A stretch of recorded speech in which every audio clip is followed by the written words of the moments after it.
তো বলো আজকে তোমার কিরকম কি মেকআপ লুক চাই? তোকে একটা ফটো পাঠিয়ে দিলাম, সেরকমই লুক চাই। তো তারপরে তো পুরোটা তোর উপরে, ঠিক ভালোই আছে। হবে। ওকে, আই মেকআপ টেকআপ কিরকম চাও তাও? যেটা ভালো লাগবে তোর মনে হবে।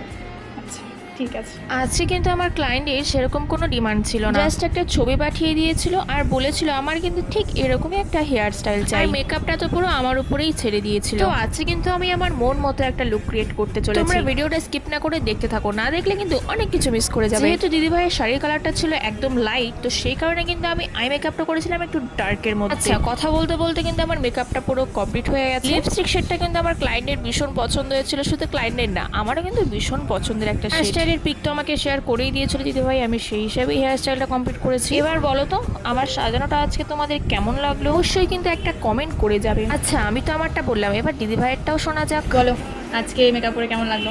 খুব ভালো লেগেছে, একদম অন্যরকম লুক, যেরকম চেয়েছিলাম তার থেকেও মানে খুবই বেশি ভালো হয়েছে। হেয়ার স্টাইল একদম দারুণ দারুণ, মানে সাজ হেয়ার স্টাইল দুটোই মানে নতুন, আমি ফার্স্ট টাইম করলাম, খুব ভালো লেগেছে। Thank you. তোমরা যদি আমার থেকে মেকআপ করতে চাও আমার সাথে কন্ট্যাক্ট করতে পারো, কন্ট্যাক্ট নাম্বার কিন্তু নিচে দেওয়া থাকলো। দেখা হচ্ছে অন্য কোনো ভিডিও নিয়ে। Thanks for watching.